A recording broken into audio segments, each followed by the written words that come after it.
Hello there, and welcome back to Bedtime Science. I'm really glad you're here tonight. Honey is one of the quiet wonders of nature, a golden food made from flowers, transformed by bees, sealed in wax, and able, under the right conditions, to remain stable for astonishing lengths of time. It looks simple in a spoon, but it is not simple.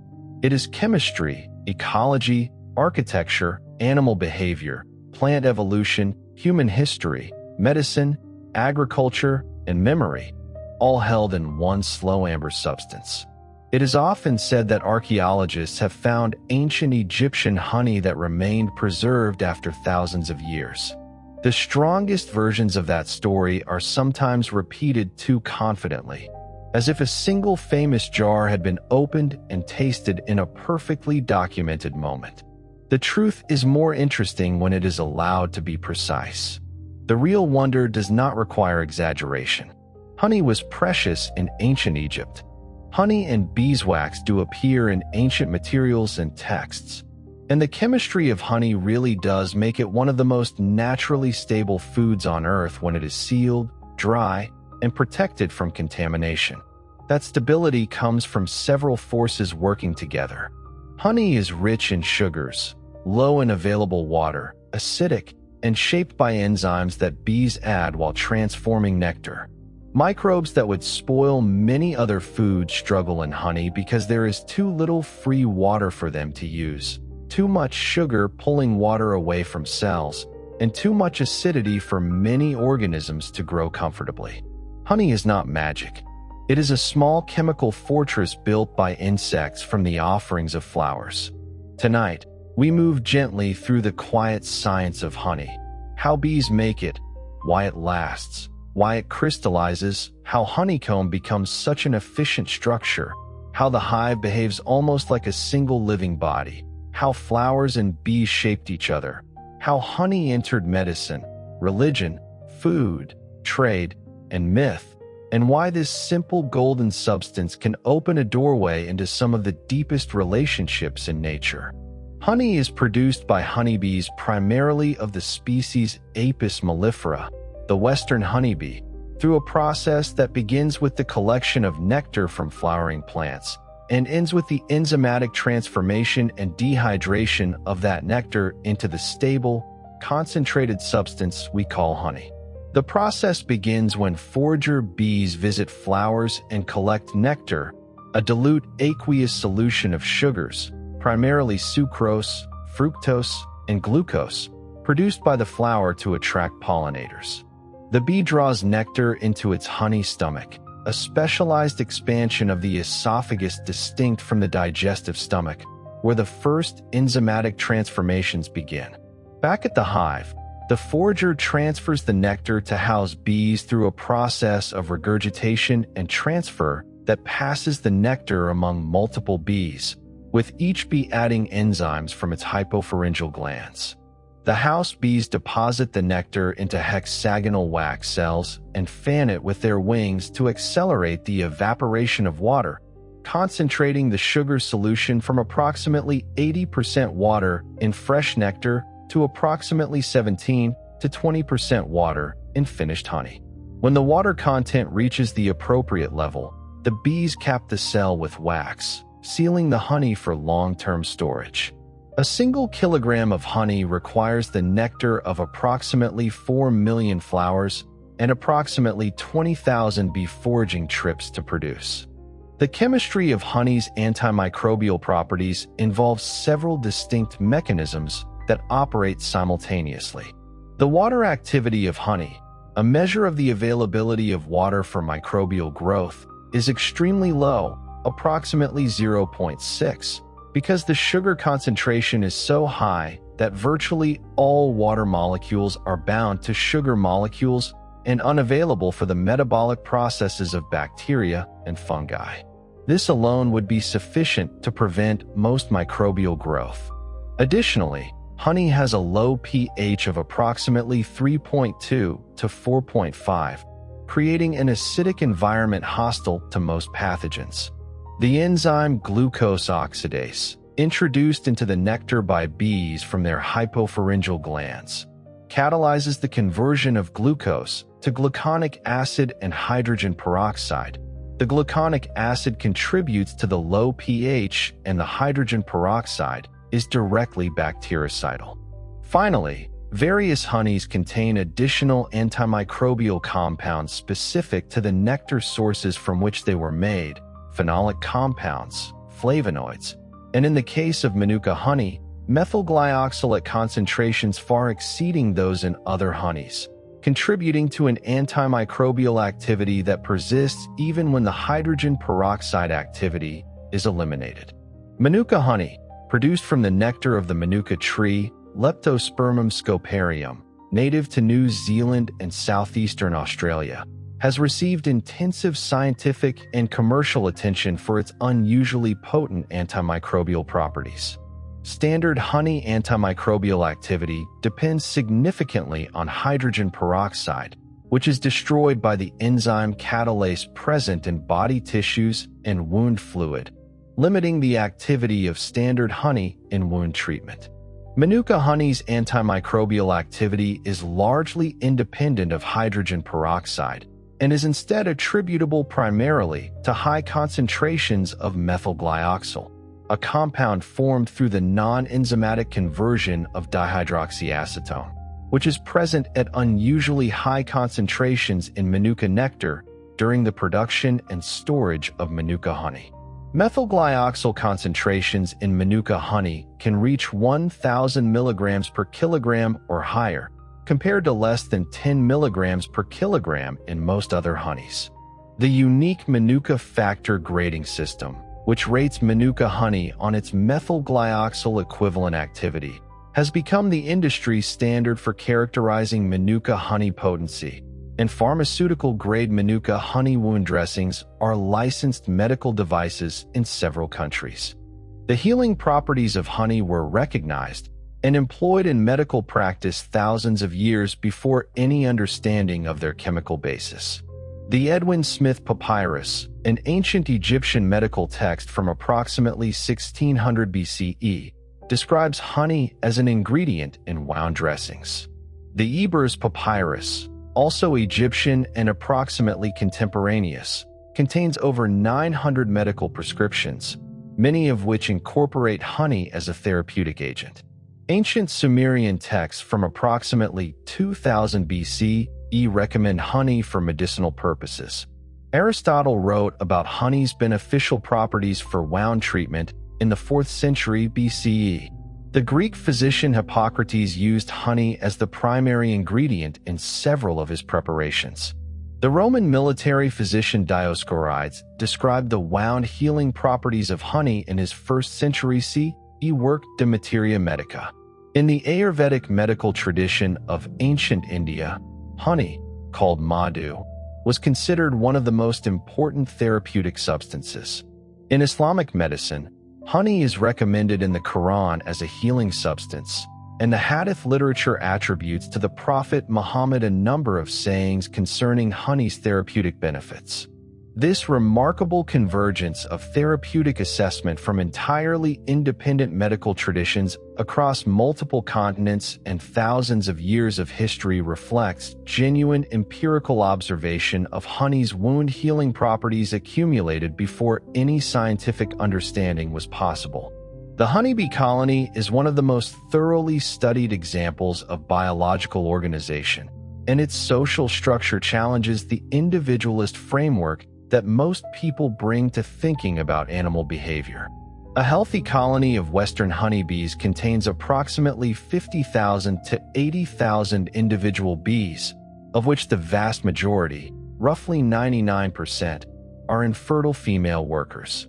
There is typically one queen, who is the only reproductively active female in the colony and whose primary function is laying eggs at rates of up to 2,000 per day at peak season. And there are drones, fertile males, numbering a few hundred to a few thousand in the breeding season, present solely for the purpose of mating with queens from other colonies, after which they die and are expelled from the colony before winter. The colony functions as a superorganism, an entity that regulates its own temperature, manages its food stores, defends its territory, reproduces by swarming, and responds to environmental challenges through collective decision-making, with the behavior of the whole emerging from the interactions among the individual bees rather than from any central directing intelligence. Temperature regulation in the honeybee colony is one of the most striking examples of collective homeostasis in biology. The brood nest, the region of the hive where eggs, larvae, and pupae are developing, is maintained at approximately 34.5 to 35.5 degrees Celsius, a range so narrow that it has been compared to the precision of mammalian thermoregulation. When the brood nest is too warm, bees fan their wings to circulate air through the hive, and they may also collect water and deposit it in the hive to cool it through evaporation. When the brood nest is too cool, bees cluster around it and generate metabolic heat by contracting their thoracic muscles, the same muscles used to power flight, without actually moving their wings. The precision of brood nest temperature regulation has adaptive significance. Small deviations from the optimal temperature during pupal development produce measurable differences in the cognitive and navigational abilities of the adult bees that emerge, with bees developed at slightly too warm or too cool temperatures showing impaired learning, memory, and waggle dance performance compared to bees developed at the optimal temperature. The waggle dance of the honeybee is one of the most remarkable communication systems in the animal kingdom, a symbolic language that translates the direction and distance of a food source into a physical performance that conveys that information to other bees. The dance was decoded by the Austrian zoologist Karl von Frisch, whose research on bee communication earned him the Nobel Prize in Physiology or Medicine in 1973. A returning forager that has found a high-quality food source performs the waggle dance on the vertical surface of a honeycomb inside the hive, in the darkness, surrounded by other workers. The dance consists of a straight waggle run, during which the bee waggles her abdomen from side to side, followed by a curved return run alternating left and right, forming a figure-8 pattern. The direction of the waggle run on the vertical comb encodes the direction of the food source relative to the current position of the sun. A waggle run pointing straight up indicates that the food source is in the direction of the sun. A run pointing 45 degrees to the left of vertical indicates a food source 45 degrees to the left of the sun's direction. The duration of the waggle run encodes the distance to the food source. A 1-second waggle run corresponds to approximately 1 kilometer. Bees watching the dance can extract this directional and distance information and fly directly to the food source, demonstrating that bees have a symbolic language that can represent abstract spatial information, a level of communication sophistication that was extraordinary in its implications for animal cognition when von Frisch first described it. The waggle dance must account for the movement of the sun across the sky between when the forager first found the food and when she is dancing, and between when watching bees observe the dance and when they fly to the food. Honeybees have an internal time sense, a circadian clock, that allows them to compensate for the sun's movement and maintain accurate directional coding in the dance throughout the day. Bees that have been trapped in the dark for several hours still perform dances with directional coding that accounts for the expected current position of the sun rather than its position when they were last outdoors, demonstrating that the internal clock maintains accurate time even without external light cues. Bees also make corrections for the polarization pattern of skylight, allowing them to navigate accurately even when the sun itself is hidden by clouds, as long as a patch of blue sky is visible somewhere. The colony makes collective decisions through a process of democratic deliberation that has been described by Cornell biologist Thomas Seeley, whose research on honeybee swarm intelligence produced the book Honeybee Democracy. When a colony is preparing to swarm, to reproduce by splitting, with the old queen leaving with approximately half the workers to found a new colony, the swarm must find and agree on a suitable new nest site. Scout bees fan out to search for potential nest sites and return to perform waggle dances advertising the sites they have found. The quality of a site is reflected in the vigor and duration of the dance. Scouts that have found better sites dance more enthusiastically and for longer. Over hours to days, scouts visit each other's advertised sites and evaluate them independently, and the better sites attract more dancers. A threshold of approximately 15 to 20 bees simultaneously advocating for the same site triggers a quorum response, a signal to the swarm that consensus has been reached and that it is time to depart. This democratic decision-making process, in which the group aggregates the independent assessments of many individuals without any individual having complete information, typically produces good outcomes. Swarms usually choose objectively superior nest sites over inferior ones when alternatives are presented. The honeycombs in which honey is stored and brood is raised are among the most geometrically sophisticated structures produced by any non-human animal. The hexagonal cells of honeycomb are mathematically optimal for packing. They use the minimum amount of wax to create the maximum storage volume in a structure that tiles the plane without gaps. The hexagonal packing was noted by the ancient Greeks, and the mathematician Marcus Terentius Varro speculated in the 1st century BCE that bees chose the hexagonal shape because it was the most efficient packing. A formal mathematical proof that the hexagonal tiling of the plane minimizes perimeter for equal areas, the honeycomb conjecture, was only established in 1999 by the mathematician Thomas Hales. The geometry is not imposed by any template. Bees construct each cell individually, using the existing structure as a guide, and the hexagonal shape emerges from the arrangement of initially circular cells pressed against each other before the wax solidifies. The wax itself is produced by bees from special wax glands on the underside of the abdomen, with 1 kilogram of wax requiring the metabolic equivalent of approximately 6 to 8 kilograms of honey to produce, making wax an energetically costly building material that the colony uses economically. Beeswax, like honey, has a long history of human use extending from ancient times to the present. The Egyptians used beeswax in cosmetics, as a lubricant, in shipbuilding, and in the mummification process. Ancient Greeks and Romans used it for writing tablets. The surface of wax tablets could be inscribed with a stylus and then smoothed for reuse, providing a reusable writing medium. Medieval European artists used beeswax for encaustic painting, mixing pigments with molten wax and applying it to wood or canvas panels. The Catholic Church used beeswax candles for liturgical purposes from at least the 4th century CE, and the demand for candles drove a significant beekeeping industry throughout the medieval period. Modern uses of beeswax include pharmaceutical preparations, cosmetics, food coatings, and glazing agents, polish for wood and leather, and dental floss. Beeswax has a melting point of approximately 62 to 65 degrees Celsius, high enough to remain solid at summer temperatures, which is essential for the structural integrity of the honeycomb in hot weather. The variety of honeys produced from different nectar sources is extraordinary. There are estimated to be more than 300 distinct honey varieties in the United States alone and thousands worldwide, each with its own flavor profile, color, aroma, and chemical composition.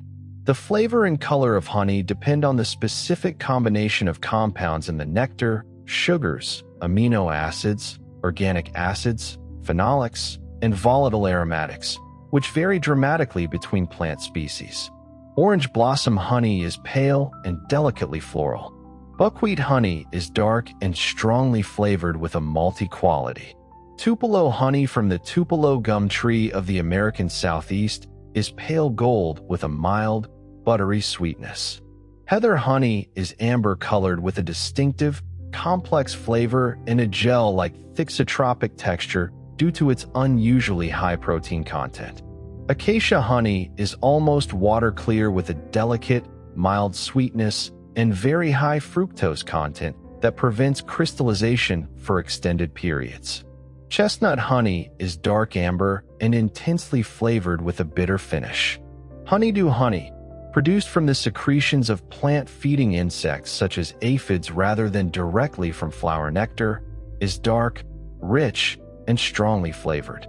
Each variety represents a different distillation of the chemistry of a different plant community, filtered through the physiology of the bee and the alchemy of the hive.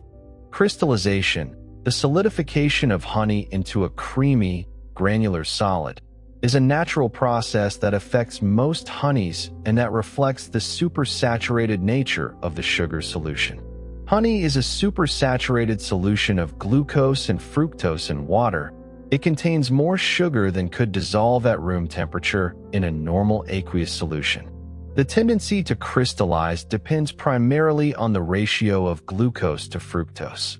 Glucose crystallizes more readily than fructose, so honeys with higher glucose to fructose ratios, such as rapeseed honey, crystallize quickly, while honeys with lower glucose to fructose ratios, such as acacia honey, remain liquid for months to years.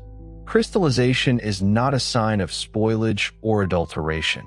It is simply a physical change of state that does not affect the safety or nutritional quality of the honey. Crystallized honey can be returned to a liquid state by gentle warming below approximately 40 degrees Celsius. The preference for liquid honey in many markets has driven the widespread practice of commercial honey heating and filtration, which extends the shelf life in liquid form but destroys enzymes, reduces aromatic volatiles, and can produce hydroxymethylfuril, a chemical indicator of heat damage. The relationship between honeybees and flowering plants is one of the most consequential ecological partnerships in the history of terrestrial life. Flowering plants, angiosperms, evolved pollination relationships with insects approximately 130 to 150 million years ago, and the co-evolution of flowers and their pollinators has been one of the major drivers of the extraordinary diversification of both groups. Approximately 87% of all flowering plant species depend on animal pollination, primarily by insects, and bees are the most important pollinators of flowering plants globally. The relationship is mutualistic. The plant provides nectar and pollen as food rewards, and the bee provides pollination services, transferring pollen from flower to flower of the same species, enabling fertilization and seed production. This mutualism is not simply bilateral. The web of relationships between bee species and plant species is a complex ecological network in which many bee species visit many plant species and many plant species are visited by many bee species, creating a robust structure that is partially resistant to the loss of individual species, but potentially vulnerable to the loss of the most connected and most generalist participants. The global decline of pollinator populations, particularly of wild bees and other insect pollinators, has emerged as one of the most significant ecological concerns of the current era. Wild bee populations have declined dramatically in many regions due to habitat loss, pesticide exposure, disease, invasive species, climate change, and the introduction of pathogens through the commercial movement of managed honeybee colonies. The economic value of insect pollination to global food production has been estimated at approximately $250 to $500 billion per year, with approximately 35% of global food production dependent on insect pollination. The crops most dependent on insect pollination include many fruits, nuts, and vegetables, almonds, apples, blueberries, strawberries, avocados, coffee, and many others, that together constitute a disproportionate fraction of the nutritionally rich, diverse component of the human diet. The replacement of insect pollination services by hand pollination, as has been practiced in some Chinese orchards where wild bee populations have been severely reduced, is enormously labor-intensive and economically costly. Varroa destructor, a parasitic mite native to the Asian honeybee Apis cerana, was transferred to the western honeybee Apis mellifera in the mid-20th century and has since become one of the central threats to managed European honeybees in much of the world. Australia long remained one of the major places attempting to keep it out, but after detection and attempted eradication in the early 2020s, authorities shifted to long-term management rather than eradication. For many years, Australia was often described as one of the last major regions trying to keep Varroa destructor out of managed European honeybees. After detection and the failed eradication effort, that simple description no longer fits. The mite reproduces in honeybee brood cells, attaching to developing pupae and feeding on their fat body tissue, and adult mites also parasitize adult bees. The direct harm of Varroa infestation includes physical damage, developmental defects in parasitized bees, and immunosuppression. But the most severe harm comes from the viruses that Varroa transmits between bees, particularly deformed wing virus, which at high loads produces adult bees with shrunken, deformed wings unable to fly. Untreated Varroa infestations typically kill a colony within 2 to 3 years. The management of Varroa has become the central challenge of modern beekeeping, requiring regular monitoring and treatment with acaricides, organic acids, or physical methods. The search for honeybee populations with innate resistance to Varroa through hygienic behavior, mite-biting behavior, or other mechanisms is one of the most active areas of applied entomological research. The behavior of individual bees within the hive follows a developmental sequence that changes as the bee ages, a phenomenon called temporal polyathism. A newly emerged worker bee spends the first day or two cleaning cells in preparation for the queen's eggs. From approximately days 3 to 12, she works as a nurse bee, feeding larvae with royal jelly and bee bread produced in her hypopharyngeal glands. From approximately days 12 to 20, she transitions to comb building, using wax secreted from glands that are active during this period. She also guards the hive entrance during this period. From approximately day 20 onward, she transitions to foraging, leaving the hive to collect nectar, pollen, water, and propolis until she dies, typically within a few weeks of beginning foraging, due to the wear and tear of flight. This developmental sequence is not rigidly fixed. Colonies can accelerate or delay transitions in response to the colony's current needs. And in queenless colonies or colonies with nurse bee deficits, foragers can regress to the nursing role. But the typical sequence reflects an elegant developmental program that matches the bee's physiological state to the tasks she is best equipped to perform at each stage of her life. Royal jelly is the substance produced by the hypopharyngeal and mandibular glands of nurse bees that is fed to all bee larvae during their first 3 days of development and exclusively to the larvae destined to become queens throughout their larval period. The queen cell is fed royal jelly continuously in large quantities. The larval cell is kept nearly flooded with it, while worker and drone larvae receive royal jelly only briefly and then transition to a diet of pollen and honey. The chemical difference between royal jelly and the later diet of worker larvae is what determines whether a larva develops into a queen or a worker. The same fertilized egg can develop into either, depending entirely on its larval diet. Royal jelly is a complex mixture of proteins, sugars, lipids, and bioactive compounds. The major royal jelly proteins are a family of proteins largely unique to bees, and the fatty acid trans-2-deoxyanoic acid found in royal jelly has been identified as the primary compound responsible for its queen-inducing biological activity, acting on gene regulatory mechanisms that activate the queen developmental program. The queen that develops from royal jelly feeding is extraordinarily different from her worker sisters, larger, longer-lived by factors of up to 40, reproductively active, and anatomically specialized for egg laying rather than foraging, all from the same genetic starting material, differentiated entirely by the nutritional environment of larval development. Propolis is a resinous mixture that honeybees collect from tree buds, sap flows, and other plant sources and use to seal gaps in the hive, coat the interior surfaces of the hive, and encapsulate foreign bodies too large to remove.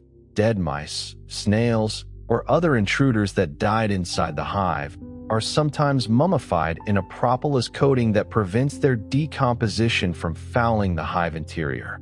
Propolis is antimicrobial. It contains dozens of biologically active compounds including flavonoids, phenolic acids, terpenoids, and essential oils, and its coating of the hive interior creates an antimicrobial environment that reduces pathogen loads throughout the colony. The specific chemical composition of propolis varies enormously depending on what plant sources are available to the bees in their environment, giving propolis from different regions very different chemical profiles and different spectra of biological activity. Propolis from temperate European bees is richest in flavonoids and phenolic acids from poplar buds. Tropical propolis from Brazilian green propolis bees contains primarily artapilin C from Baccharis dracunculifolia, and propolis from bees in resin-producing regions contains high concentrations of sesquiterpene quinones. The diversity of propolis chemistry reflects the diversity of plant communities available to bees worldwide. The sensory world of the honeybee is fascinating and in several respects quite different from the human sensory world. Bees have compound eyes, each composed of approximately 5,000 to 8,000 individual lenses called ommatidia that provide a nearly 360-degree field of view with moderate spatial resolution.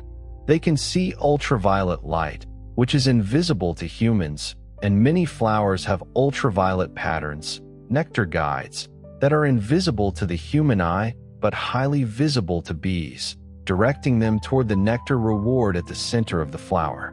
Bees are trichromatic like humans, but with color vision shifted toward the ultraviolet. They see ultraviolet, blue, and green, but not red, which appears black to them. Bees also have 3 simple eyes called ocelli arranged on top of their head that detect overall light intensity and are important for navigation. Their sense of smell, mediated by approximately 300 distinct olfactory receptor proteins on their antennae, is extraordinary, allowing them to identify specific flower species, recognize nestmates, detect the alarm pheromones that recruit guards to defend the hive, and follow the waggle dance to the specific flower species being advertised. Bee venom, the toxic mixture injected by the sting of the worker bee, is a complex cocktail of peptides, enzymes, and small molecules whose composition has been extensively studied for both its toxic properties and its potential therapeutic applications.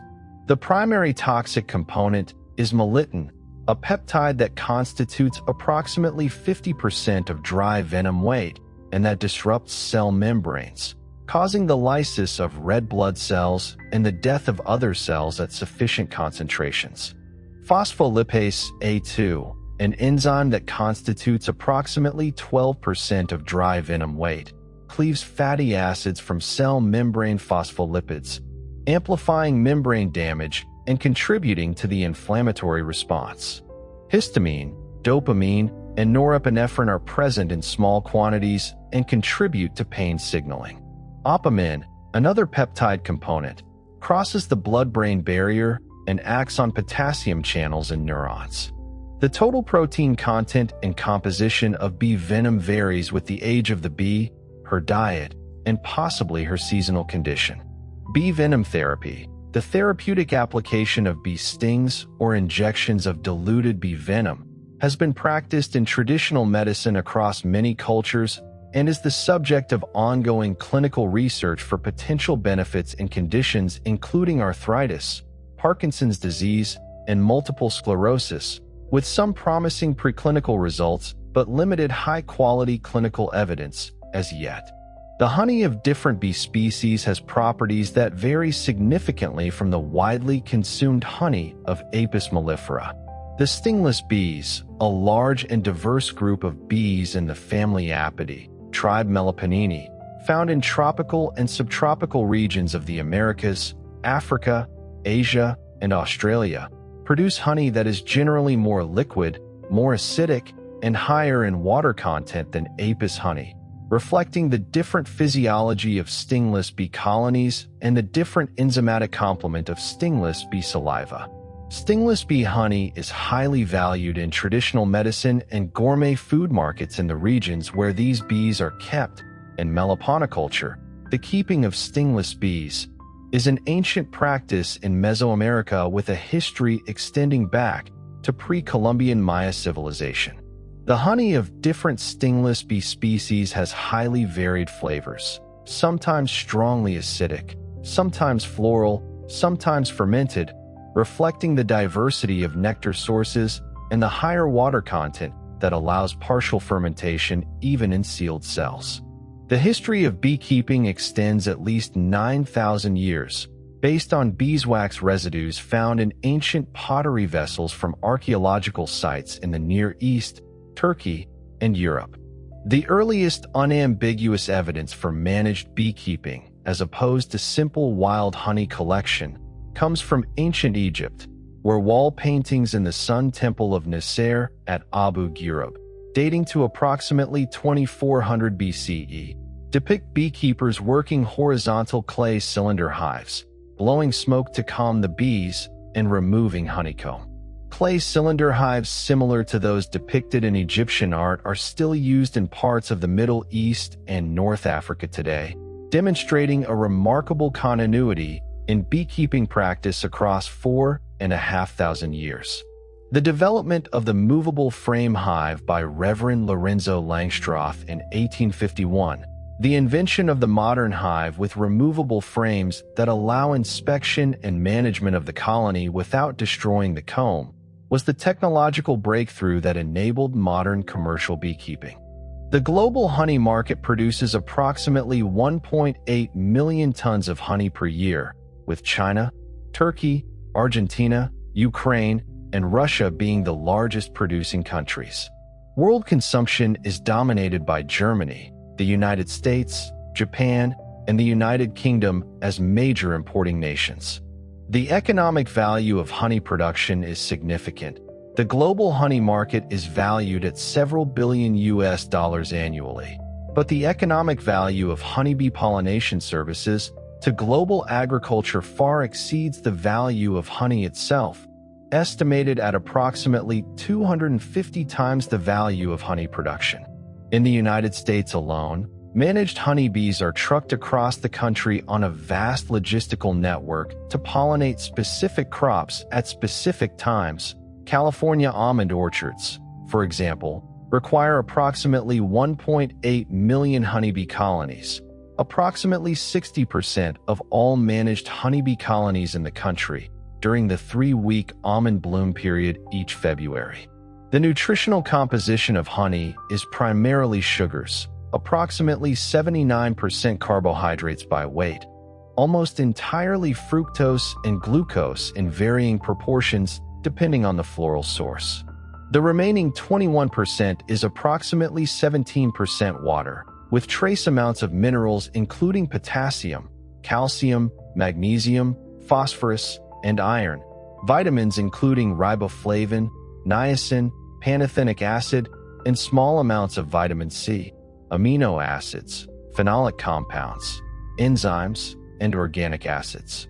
The caloric density of honey is approximately 304 kilocalories per 100 grams, comparable to refined sugar, though its fructose content gives it a higher sweetening power per unit mass.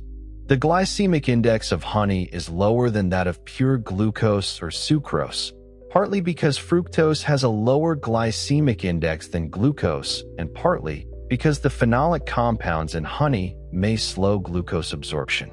Honey is not a health food in the sense of providing substantial vitamins or minerals in typical serving amounts, but it is a nutritionally complex food relative to refined sugar and contains bioactive compounds that pure sugar does not. Honey is one of the only foods that is unsafe for infants under 1 year of age due to the risk of infant botulism. Honey may contain spores of Clostridium botulinum, a soil bacterium whose spores are common in the environment and can be carried on pollen and other materials entering the hive. In the intestinal environments of adults and older children, these spores cannot germinate because the established gut microbiome prevents their growth. In infants under 12 months, whose gut microbiome is not yet fully established, the spores can germinate and produce botulinum toxin in the intestine, causing infant botulism, a condition characterized by constipation, weakness, poor feeding, and, in severe cases, paralysis and respiratory failure. Infant botulism from honey consumption is entirely preventable by not giving honey to children under 12 months, and this precaution is recommended by health authorities worldwide. The role of honey in religious and cultural life across human civilizations is as deep and as varied as its role in medicine. In ancient Egypt, honey was offered to the gods and used in embalming. In the Hindu tradition, honey is one of the 5 ingredients of Panchamrita, the sacred mixture used in ritual bathing of deity images. In Jewish tradition, honey is central to the Rosh Hashanah celebration of the New Year, with apples dipped in honey symbolizing the hope for a sweet year ahead. In Islamic tradition, honey is explicitly praised in the Quran as a healing substance. In ancient Greek and Roman tradition, mead, the fermented beverage made from honey, was associated with the gods and with poetic inspiration. The Norse tradition held that the gods drank mead in Asgard, and the mead of poetry was a central element in Norse cosmological myth. In ancient India, the Rig Veda contains numerous hymns celebrating the bee and honey as gifts of the divine. The universality of honey's significance across religious and cultural traditions reflects its universal availability and its extraordinary properties, its sweetness, its preservation, its healing, that must have seemed miraculous in the centuries before chemistry could explain them. Mead, fermented honey wine, is one of the oldest alcoholic beverages in human history, predating both wine and beer in some assessments. Evidence of mead production has been found in ancient Chinese pottery from approximately 7000 BCE. Mead was consumed in Neolithic Europe, ancient Egypt, ancient India, ancient Greece, Rome, medieval Europe, and by indigenous peoples of the Americas and Africa. The production of mead requires only honey, water, and wild yeasts, no cultivation, no grinding, no fermentation vessels more complex than a clay pot. It may have been the first fermented beverage discovered by humans, possibly through the accidental fermentation of water-diluted honey left in a vessel exposed to wild yeasts. The variety of meads is considerable. Traditional mead, or hydromel, is made from honey, water, and yeast alone. Melomel incorporates fruit. Metheglin incorporates herbs and spices. Cicer incorporates apple juice. Piment incorporates grape juice. Mead production has experienced a significant revival in recent decades as craft producers have explored the diversity of honey varietals and adjunct ingredients available to modern mead makers. The sound of a healthy beehive is one of the more distinctive natural sounds, a complex, layered hum produced by the combined wing beats and vibrations of tens of thousands of individual bees.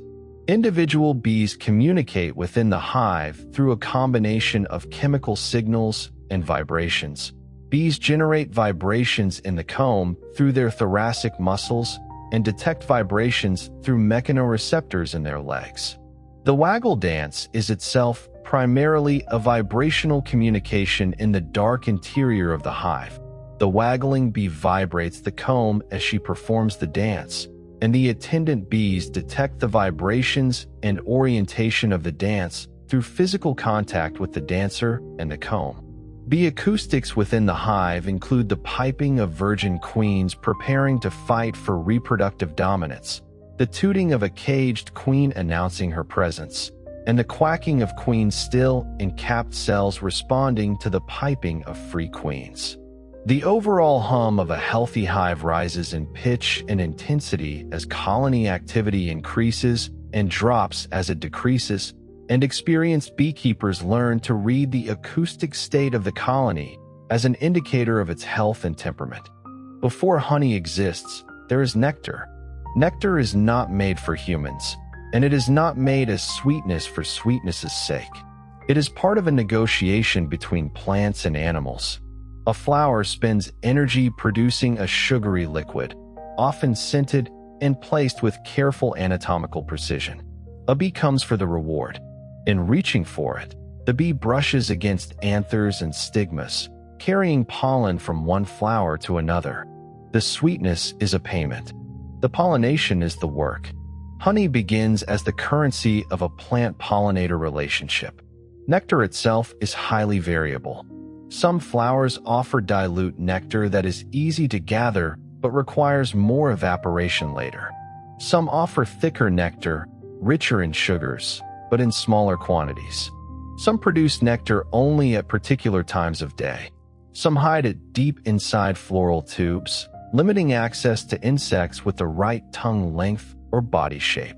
Some change color or scent after pollination, quietly telling pollinators that the reward is gone. A meadow may look peaceful, but at the scale of insects it is full of signals, negotiations, invitations, refusals, and timing. The bee that visits a flower is making decisions. She is not wandering randomly.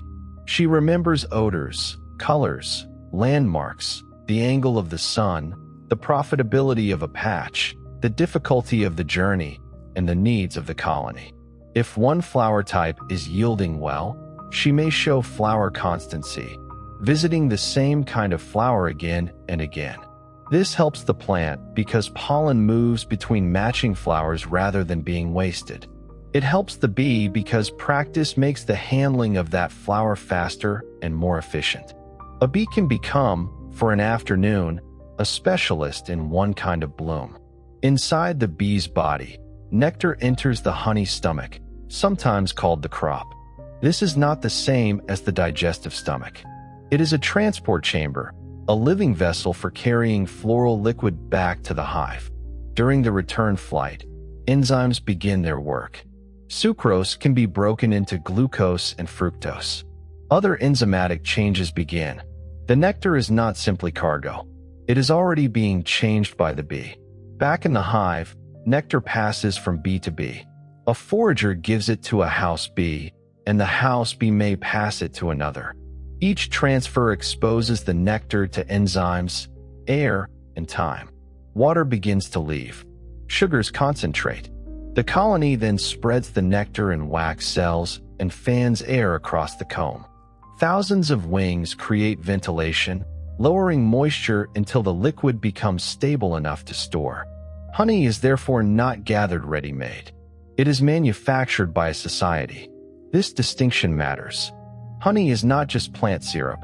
It is nectar plus bee biology plus hive labor plus evaporation plus time. The flower provides the raw sweetness. The bee adds enzymes and organization. The colony provides heat, airflow, storage space, and judgment. When the honey is ready, bees cap the cell with wax, making a sealed pantry. The hive is preparing not for dessert, but for hunger. Honey is winter sunlight stored by insects. The phrase nature's gold is not only poetic. For a colony, honey is concentrated energy. A single worker bee lives a short and demanding life during the foraging season. Flight is expensive. Heat production is expensive. Wax is expensive. Raising larvae is expensive. The colony solves the problem of seasonal abundance by converting brief floral wealth into stable stores. Spring and summer bloom become winter survival. Honey is a way of moving sunlight through time. The sugar chemistry is elegant. Fructose and glucose dominate, but the exact balance varies by floral source. Fructose tastes sweeter and crystallizes less readily. Glucose crystallizes more readily. This is why some honeys remain liquid for a long time, while others become pale, creamy, or grainy soon after extraction. Crystallization is not decay. It is a physical rearrangement inside a supersaturated solution. Honey that has crystallized has not betrayed itself.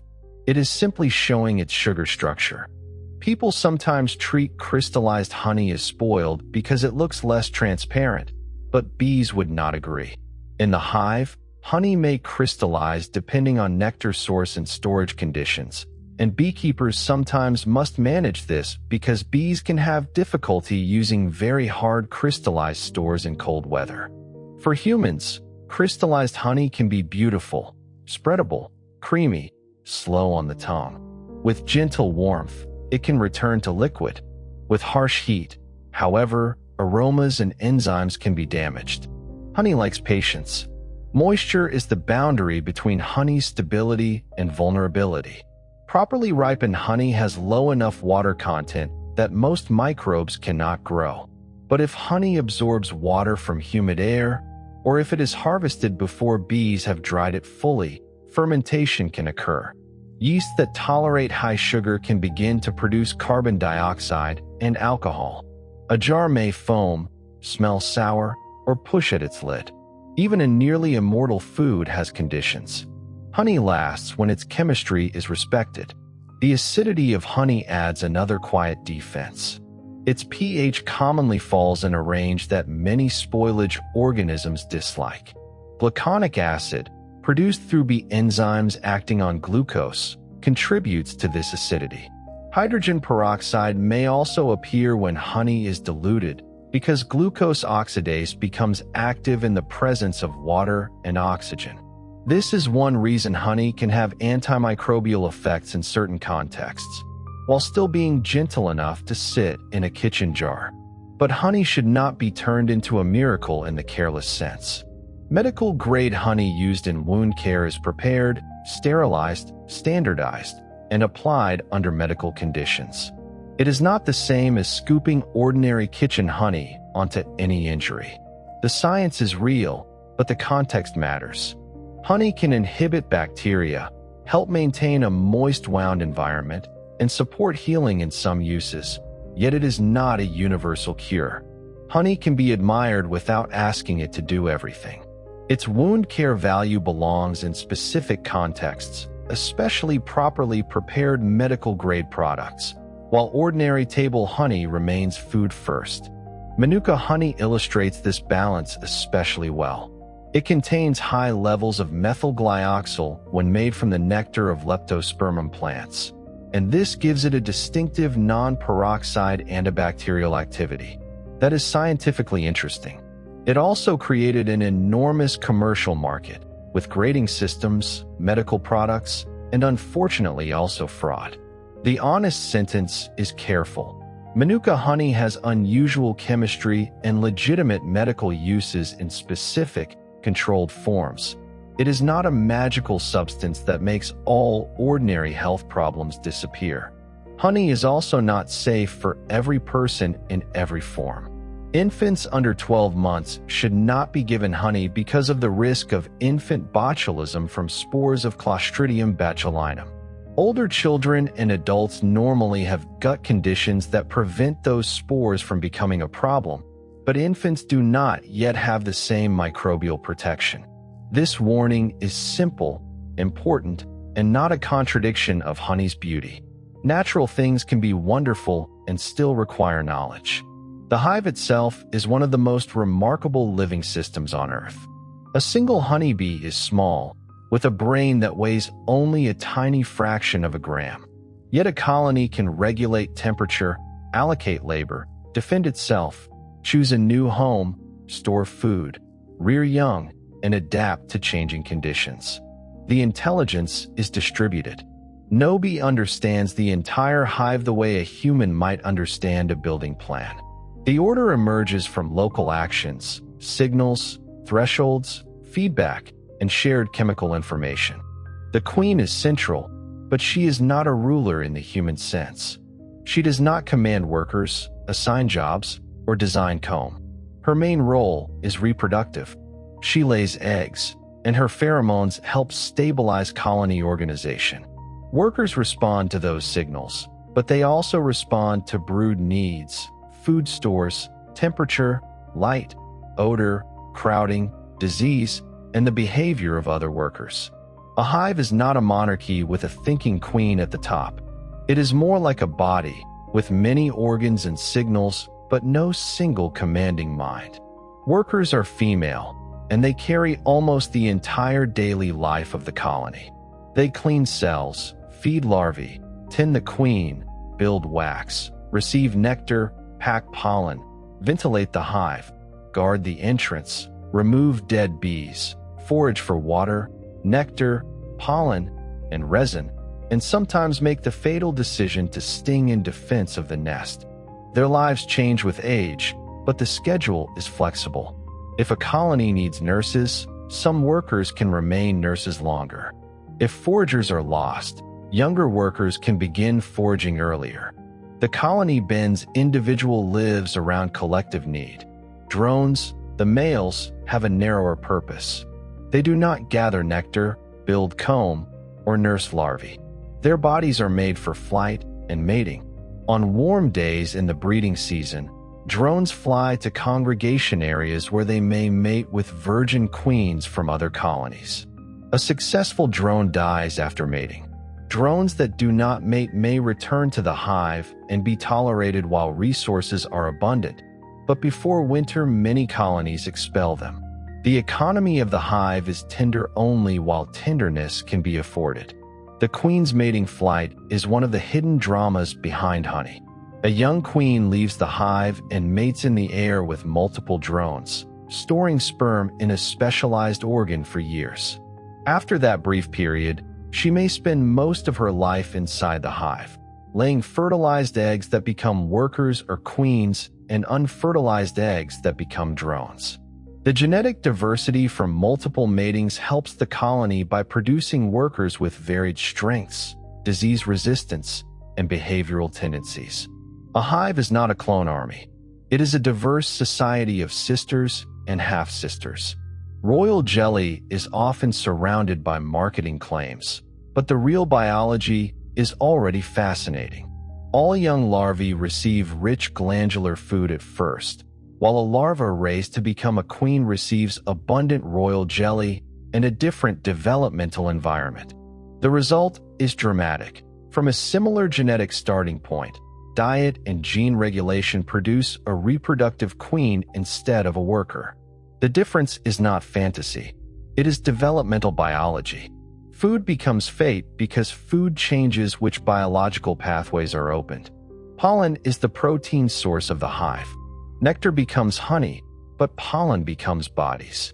Bees gather pollen in baskets on their hind legs, packed into bright pellets of yellow, orange, red, gray, cream, or green, depending on the plant. Back at the hive, pollen is stored in cells and mixed with nectar and microbes into bee bread. This fermented store provides proteins, lipids, vitamins, and minerals needed to feed larvae and support nurse bees. Honey is energy, pollen is growth. Propolis is the hive's resinous medicine cabinet and building seal. Bees collect sticky resins from trees and buds, carry them home, and use them to seal cracks, smooth surfaces, narrow entrances, and coat parts of the hive interior. Propolis contains plant defensive chemicals, and those chemicals can reduce microbial loads in the colony. The hive is not sterile, and it should not be. It is a managed microbial environment. Bees do not eliminate nature from the nest. They shape it. The comb is architecture made from the body. Worker bees secrete wax from glands on the underside of the abdomen, forming tiny scales that other bees chew and shape. Wax production costs energy. The colony must consume honey to make it. This makes wax precious. The hexagonal pattern of comb is efficient because it creates strong storage cells with little material and no wasted gaps. Bees do not need to know geometry as humans do. Their behavior, body size, heat, wax properties, and local construction rules produce geometry. Hexagons appear because they solve a problem. Circles leave gaps. Squares tile space, but do not distribute forces in the same elegant way. Triangles tile space, but create more perimeter for equal area. Hexagons combine efficiency and strength. Mathematicians can prove aspects of this efficiency, and engineers copy honeycomb structures in aircraft panels, packaging, architecture, and protective materials. A hive is therefore also a lesson in material economy. Use the least wax to hold the most life. Inside a warm hive, wax is not inert. It softens with heat and hardens with cooling. Bees maintain brood temperature with impressive precision, and that thermal control protects developing young and preserves the structure around them. If comb becomes too hot, it can weaken. If the brood is too cold, development suffers. Bees fan, cluster, vibrate muscles, collect water, spread droplets, and adjust density. The hive has weather, and the bees are its climate system. The sound of the hive carries information. A beekeeper can sometimes hear whether a colony is calm, queenless, crowded, disturbed, or active. The hum is made by wings, bodies, vibrations in comb, ventilation, and movement. Queens can pipe. Workers can buzz and tremble. A waggle dancer vibrates in darkness while other bees touch, listen, smell, and follow. The hive is not silent. It is full of low, layered communication, much of it below the level of human understanding. The waggle dance remains one of the great discoveries in animal behavior. A bee returns from a profitable food source and performs a patterned dance on the comb. Direction is encoded relative to the sun. Distance is encoded in the duration of the waggle run. Odor carried on the dancer helps identify the flower. The dance does not create perfect GPS coordinates, and not every bee obeys it, but it transmits spatial information from one insect to another. A brain smaller than a sesame seed can participate in symbolic communication. The fact that the dance happens in darkness makes it even more astonishing. Bees read it through vibration, touch, sound, body orientation, and scent. The comb becomes a communication surface. The vertical direction on the comb stands in for the direction of the sun. An angle away from vertical stands in for an angle away from the sun's position outside. The bee body becomes a moving diagram. The hive translates space into dance, and dance back into flight. Bees also navigate with the sun, polarized light, landmarks, odors, optic flow, and memory. A forager leaving the hive learns the local landscape through orientation flights, looping and turning near the entrance to memorize where home sits in relation to the world. Later, she may travel kilometers and return to a hole in a tree, a hive box in an apiary, or a crack in a wall. To a human, one bee among thousands may look replaceable. To the bee, the world is mapped through light and movement. The relationship between honeybees and flowers is sometimes described as harmony, but it is also a mutual use. Plants lure bees with food, and bees exploit flowers for nectar and pollen. Both benefit when the exchange works, but neither is acting from generosity. Evolution often produces beauty through self-interest aligned over time. A flower becomes colorful because pollinators notice color. A bee becomes hairy because pollen clings to hair. Sweetness, scent, pattern, and body become parts of a long conversation without intention. Honey is only one product of that conversation. Fruits, seeds, nuts, and wild plant communities depend on pollination networks. Honeybees are important, especially in agriculture, but they are not the only bees and not always the best pollinators. Bumblebees can buzz-pollinate flowers that honeybees cannot handle as effectively. Solitary bees may be superb pollinators of orchards. Stingless bees serve tropical plants. Flies, moths, butterflies, beetles, birds, and bats also pollinate. The world of pollination is far larger than the managed hive. This matters because people sometimes say, "Save the bees," while thinking only of honeybees. Managed honeybees can be numerous in places where wild bees are declining. A landscape filled only with commercial hives is not the same as a healthy pollinator community. Wild bees need nesting sites, bare soil, hollow stems, dead wood, native flowers, season-long bloom, and reduced pesticide pressure. Honeybees are remarkable, but they should not become a mask over the needs of other pollinators. Modern beekeeping is both care and industry. In some places, hives stay near small farms, gardens, orchards, or wildflower fields. In others, colonies are moved by trucks across enormous distances to pollinate crops.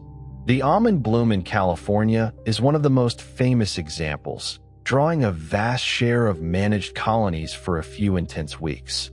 For bees, this can mean travel, crowding, disease exposure, nutritional stress, and chemical exposure. The honeybee has become both wild animal and livestock, both partner and tool. Varroa destructor changed modern beekeeping profoundly. The mite feeds on honeybee fat body tissue and reproduces in brood cells, weakening bees and spreading viruses such as deformed wing virus. Untreated colonies can collapse.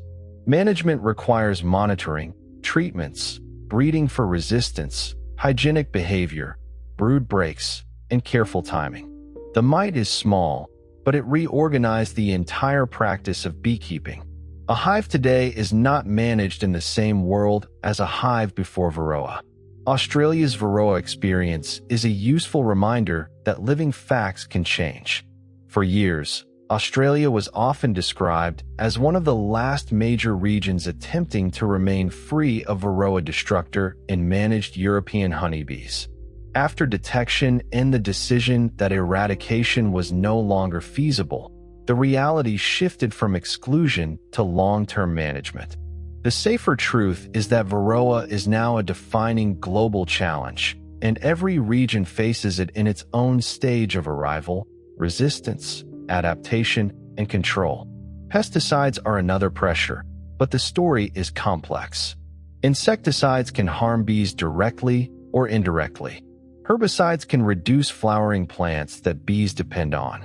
Fungicides and other chemicals may interact with pathogens or nutrition. Exposure can be acute, killing bees quickly, or sublethal, affecting navigation, learning, reproduction, immunity, or colony development. Different compounds, doses, timing, and landscapes matter. The simplest slogan is rarely enough, but the broad lesson is clear. Pollinators live inside the chemical choices humans make. Habitat loss may be even quieter. A field margin cut too often, a hedgerow removed, a meadow converted, a roadside sprayed, a garden made tidy to the point of emptiness, a dead tree cleared, bare ground covered with plastic or concrete. Each change may look small. Together they remove food and nesting places. Bees do not need only flowers in 1 week of spring. They need sequences of bloom, shelter, nesting substrate, clean water, and landscapes that remain connected enough to move through. Climate change alters timing. If flowers bloom earlier but pollinators emerge according to different cues, old relationships can become mismatched. Heat waves can reduce nectar production. Drought can shorten bloom. Extreme weather can prevent foraging. Warm winters can alter colony brood cycles and food use. Some plants may move uphill or poleward faster than their pollinators. Honey carries the taste of a place, but the place itself is changing. Honey flavors may become a record of those changes. A beekeeper can taste a season in a jar, a wet spring, a dry summer, a late bloom, a failed crop, a sudden flow from chestnut, lavender, linden, clover, eucalyptus, heather, orange blossom, buckwheat, thyme, tupelo, or wildflower meadows. Honey is terroir in the literal sense: land, weather, plants, and insects condensed into sweetness. Two hives in different valleys may make different honey in the same year. The landscape enters the jar molecule by molecule. Color can tell part of the story. Pale honeys are often delicate and floral. Dark honeys may contain more minerals and stronger flavors, sometimes malty, woody, bitter, herbal, or caramel-like. But color is not a complete guide. Aroma matters. Texture matters. The ratio of sugars matters. The presence of pollen, plant compounds, and volatile molecules matters. Honey tasting is a form of ecological reading. The spoon becomes a small map of bloom. Adulteration is the shadow side of honey's value. Because honey is expensive to produce and easy to dilute or fake, the global market has long struggled with syrups, mislabeling, filtration that removes pollen clues, false floral claims, and mixtures passed off as premium origin products. Testing has become more sophisticated, using isotope analysis, chemical fingerprinting, pollen analysis, and other methods. A jar of honey can therefore raise questions not only about nature, but about trust, trade, regulation, and honesty. The history of beekeeping is a history of trying to take honey without destroying the colony. Honey hunting in wild nests often meant smoke, climbing, cutting comb, risk, and sometimes loss of the nest. Early hives gave bees a protected place, but harvesting could still be destructive. The movable frame hive changed that relationship by allowing humans to inspect comb and harvest surplus while leaving the colony intact. It did not make beekeeping effortless, but it made it more precise. Smoke remains one of the most recognizable tools of beekeeping. It does not hypnotize bees. It changes their behavior. Smoke can mask alarm pheromones and may encourage bees to consume honey as if preparing for possible nest evacuation. With alarm signals reduced and bees occupied, the beekeeper can work more safely. The effect is temporary and must be used gently. A smoker is not a weapon when used well. It is a way of lowering the emotional temperature of the hive. Opening a hive is an encounter with order and heat. Frames lift slowly. Bees move across comb in thousands. Some cells hold eggs, tiny white marks standing upright at the bottom.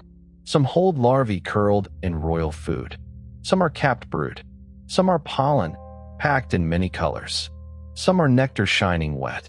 Some are capped honey, sealed under pale wax. The hive is not one thing. It is nursery, pantry, workshop, defense station, scent world, and city. The queen may be difficult to find. She can look similar to workers at first glance, only longer, moving differently, attended by a retinue. A beekeeper may search frame after frame, not because the colony's life depends on seeing her every time, but because her presence or absence changes interpretation. Eggs may reveal that she was there recently. The sound of the colony may change if she is lost. Queenlessness is not just missing an individual. It is a change in the colony's future. Swarming is the colony's natural reproduction. To humans, it can look like chaos. Thousands of bees pouring from a hive and clustering on a branch, fence, or wall. But biologically, it is organized division. The old queen leaves with many workers. Scouts search for a new home. Dances advertise cavities. Bees evaluate entrance size, volume, dryness, height, and suitability. When enough scouts favor one site, the swarm lifts and travels as a cloud with a decision inside it. A swarm hanging from a branch is usually less aggressive than people fear because it has no brood or honey stores to defend in that moment. The bees are full of honey and waiting. Still, respect is necessary. The cluster is a living decision-making system exposed in the open. It is both vulnerable and powerful, temporary and ancient. Soon it will either be collected by a beekeeper or rise into the air and disappear toward a hollow tree, wall cavity, or roof. Honey has shaped human language. We speak of honeymoon, honeyed words, milk and honey, honeycomb, honey trap, honey as affection. Sweetness becomes a metaphor for kindness, seduction, abundance, promise, and home. This is not accidental. Before refined sugar became common, honey was one of the most intense sweet experiences available to many people. It was rare enough to feel precious and stable enough to travel. Sweetness entered culture through the work of bees. In religious traditions, honey often stands at the meeting point of nourishment and blessing. It appears in offerings, rituals, sacred texts, festival foods, medicines, and myths. Apples dipped in honey ask for a sweet year. Milk and honey suggest promised abundance. Honey in ancient tombs suggests provision for a journey beyond death. Mead suggests transformation through fermentation, turning sunlight and flowers into intoxication and ceremony. Honey is food, but it became more than food because humans attach meaning to what sustains and delights them. Mead is honey changed by water and yeast. Honey alone resists fermentation because water is unavailable. Diluted, and the locked sweetness becomes accessible to microbes. Yeasts begin converting sugars into alcohol and carbon dioxide. This transformation may have been discovered accidentally many times. Rainwater in a honey vessel, wild yeast on fruit, warmth, time, and the surprise of a new drink. Fermentation is another kind of preservation, another collaboration between humans, microbes, and sweetness. Honey also preserves other foods by drawing out water and limiting microbial growth. Fruits, nuts, herbs, and medicines have been stored in it. In some traditions, honey preparations carried plant compounds into a stable and palatable form. The sweetness made bitterness acceptable. The stability made mixtures last. Before modern refrigeration and refined pharmaceuticals, such properties were not quaint. They were practical. The nutritional truth of honey is modest and interesting at the same time. It is mostly sugar, and sugar is energy. It contains trace minerals, acids, enzymes, amino acids, phenolic compounds, and aromatic molecules, but typical spoonfuls do not provide large amounts of vitamins or minerals. It is not a food to romanticize into limitless health. Yet it is more chemically complex than refined sucrose, and its sensory and biological history are incomparable. Honey can be respected without pretending it is not sugar. For bees, however, those sugars are not indulgence. They are fuel for flight muscles, heat production, wax building, and winter survival. A winter cluster of bees vibrates muscles to keep warm while slowly consuming stored honey. The colony tightens and loosens around temperature. Bees rotate through warmer and cooler positions. Outside, the world may be frozen. Inside, the cluster maintains life with the stored memory of flowers. Winter bees differ from summer foragers. In temperate climates, workers produced for winter often live much longer than summer workers. Their bodies store more reserves, and they are not worn down by constant foraging flights. The colony reduces activity, protects the queen, and waits for the return of bloom. Honey makes waiting possible. Without stored energy, the colony would be as brief as the flowering season. In spring, the hive wakes into expansion. The queen lays more eggs. Nurses feed larvae. Foragers search for early nectar and pollen. The first warm days can be dangerous because activity rises before food is abundant. A colony may starve in spring if stores run out just before flowers fully open. This is one of nature's sharp edges. Survival can fail at the threshold of abundance. The calendar must be crossed, not merely reached. Honey harvesting is ideally the taking of surplus. A responsible beekeeper leaves enough for the bees or feeds them when necessary, depending on region and management. In colder climates, removing too much honey can doom a colony. In warm regions, the rhythms differ. Beekeeping is local. What is wise in one climate can be harmful in another. Bees may be global, but good practice is always tied to weather, plants, disease pressure, and season. The ethics of honey can be discussed honestly. Vegans may avoid honey because it is made by animals and harvested by humans. Beekeepers may argue that managed colonies can be cared for well and can support pollination. Industrial practices can stress bees. Small-scale practices can still be imperfect. Wild pollinator conservation should not be reduced to buying honey. There is no single sentence that settles the matter for everyone. Honey is beautiful, and it is also part of human use of animal labor. That complexity does not remove wonder. In fact, it deepens it. A spoon of honey is not innocent in the sense of being untouched by labor or ecology. It is full of relationships, bees and flowers, beekeeper and hive, weather and bloom, microbes and enzymes, wax and wood, trade and trust, appetite and memory. To understand honey is to understand that sweetness has a world behind it. Stingless bees add another chapter. In tropical and subtropical regions, many societies have kept stingless bees for centuries. Their honey can be thinner, more acidic, more aromatic, sometimes naturally fermented, and often highly valued medicinally and culturally. Their nests may be built in hollow trees, logs, walls, or managed boxes. They remind us that the Western honeybee is not the only maker of honey and not the only bee with a human story. Bumblebees, though not honey producers in the same stored surplus sense, are essential to the broader science of pollination. Their buzz pollination shakes pollen loose from flowers like tomatoes and blueberries. The bee grips the flower and vibrates flight muscles without flying, releasing pollen from tight anthers. The sound is a short electric buzz. A whole crop can depend on that vibration. Not all pollination is gentle brushing. Sometimes it is resonance. Solitary bees live very different lives from honeybees. A mason bee may build partitions of mud in a hollow stem. A leafcutter bee may cut circles from leaves to line a nest.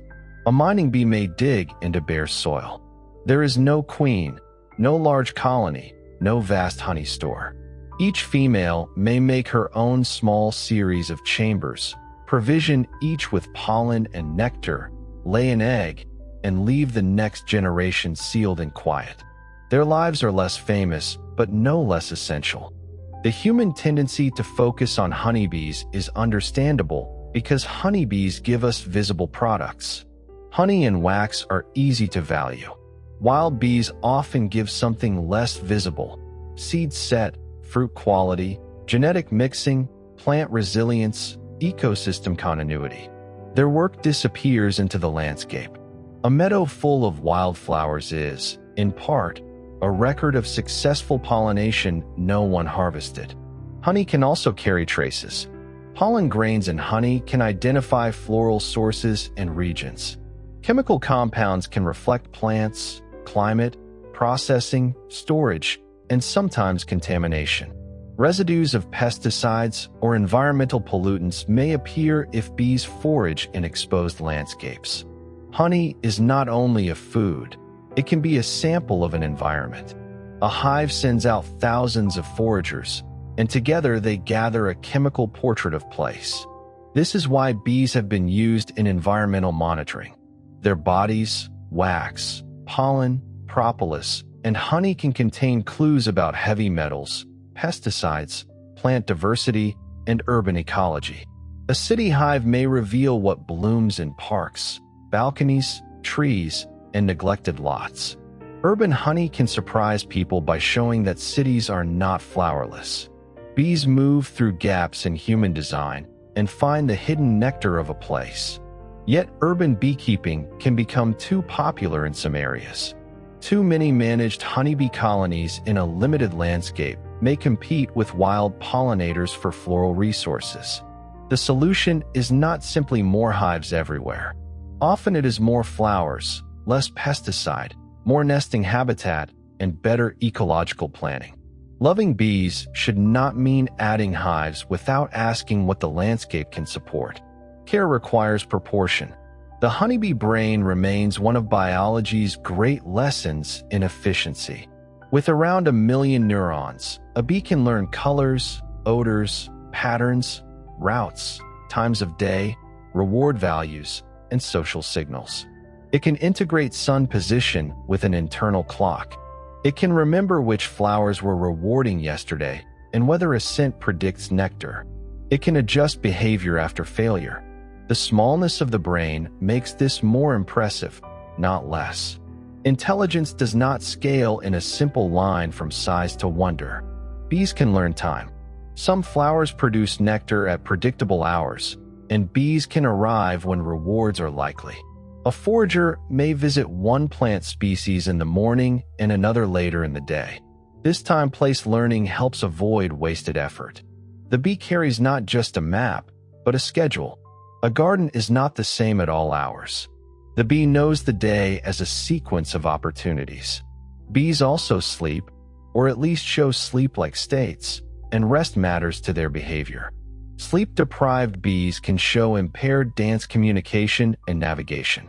This small fact has a quiet charm. Even a creature famous for busyness needs rest for precision. The hive may seem constantly active, but individual bees move through cycles of work and recovery. The phrase busy as a bee is only partly true. A bee is busy because the colony's life is demanding, but living systems also require pause. The phrase colony collapse entered public language in the early 21st century when beekeepers reported sudden losses with adult workers disappearing and colonies failing. The causes were not reduced to one villain. Parasites, viruses, pesticides, poor nutrition, stress from transport, queen issues, and landscape change all interact. This is the pattern of many modern ecological problems. Not one blow, but many pressures at once. A colony can survive one stress and fail under 5. Honeybees have defenses. Hygienic workers can detect diseased brood and remove it. Bees groom themselves and one another. They coat surfaces with propolis. They use heat, behavior, and collective response. Beekeepers breed for resistance traits and monitor mites. Researchers study genetics, microbiomes, nutrition, and landscape. The story is not only decline. It is also adaptation, management, and effort. But effort is needed because the pressures are real. The bee microbiome is another subtle layer. Bees carry communities of gut microbes that help with digestion, immunity, and possibly protection from pathogens. The hive environment also has microbial life. Fermenting pollen into bee bread involves microbial processes.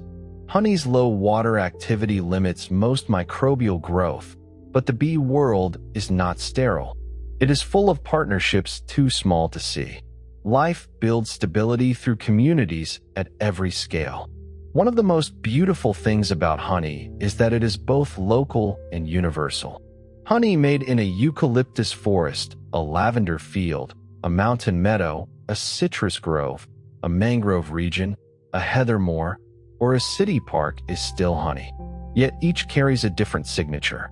The category is ancient. The expression is particular. Honey says both bees made this, and this place bloomed. A jar on a table can therefore become a small archive. It may contain nectar from flowers that opened for only a few days. It may contain the labor of workers that lived 6 weeks. It may contain the weather of one spring and the soil of one valley. It may contain traces of plants whose names the person eating it does not know. It may be spread on bread in seconds after taking an entire season to create. Food often hides time. The slow movement of honey is part of its sensory identity. It folds rather than pours when cold. It catches light. It forms threads from a spoon. Its viscosity comes from concentrated sugars and low water. Warm it, and it loosens. Cool it, and it thickens. Crystallize it, and it becomes opaque and textured. Honey is not a single state. It is a material that responds to temperature, composition, and time. Even the color word gold is not enough. Some honey is nearly clear. Some is straw yellow, amber, red-brown, dark molasses, greenish, or almost black. Some smells like flowers, some like malt, resin, herbs, smoke, fruit, leather, or damp leaves. Human culture often turns honey into one simple sweetness, but real honey is diverse. The bee does not make a brand. It makes a harvest. The act of tasting honey can be done slowly. First aroma, then texture, then sweetness, then acidity, bitterness, floral notes, warmth, aftertaste. A dark buckwheat honey can feel almost like molasses. A light acacia honey can seem delicate and clean. A heather honey may gel and resist the spoon. A chestnut honey may finish bitter. The idea that sweetness is simple disappears when attention deepens. Honey also has a place in ordinary comfort. Tea, toast, yogurt, cakes, marinades, medicines, childhood remedies, festival foods, and winter evenings. People have reached for it when throats hurt, when bread needed sweetness, when guests arrived, when rituals demanded blessing, when a recipe needed preservation, when a child needed comfort. The scientific story and the domestic story are not separate. Chemistry becomes intimate when it enters a kitchen. Still, honey should be handled with respect. Heat can damage delicate aromas. Moisture can invite fermentation. Dirty utensils can introduce contaminants.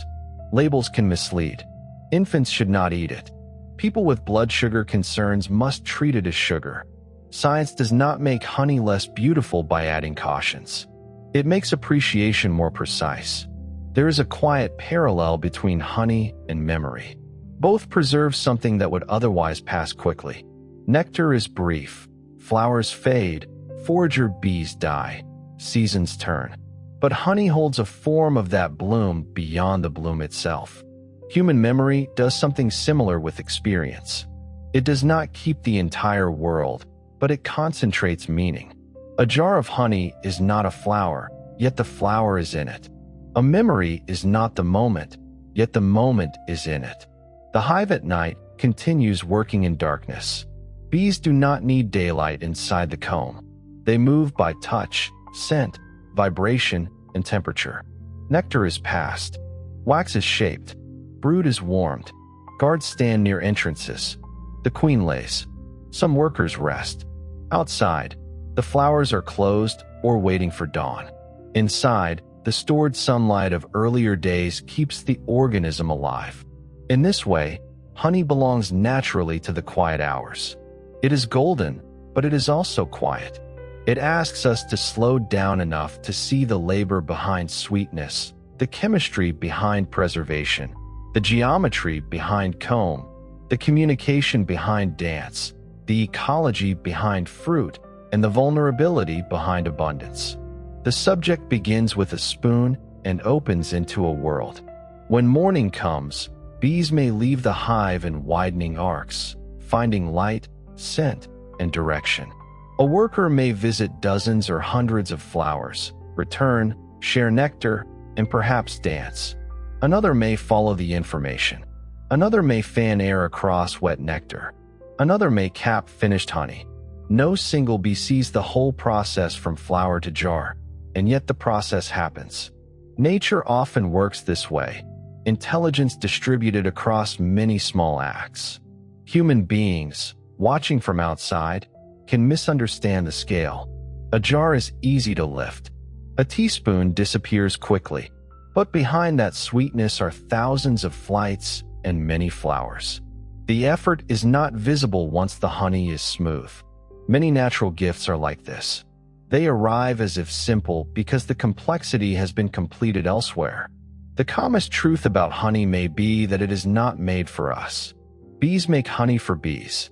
Humans learn to find it, steal it, cultivate it, trade it, praise it, study it, and protect the animals that make it.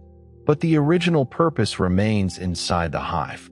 Honey is a colony's food, its insurance against winter, drought, rain, failed bloom, and hunger.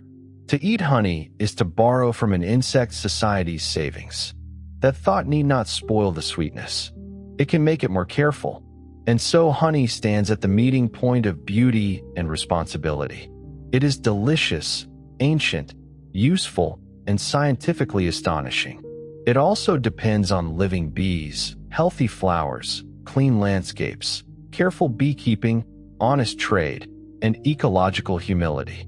If we want honey in the future, we must care not only about jars, but about fields, hedgerows, forests, wild bees, managed hives, soil, water, and climate.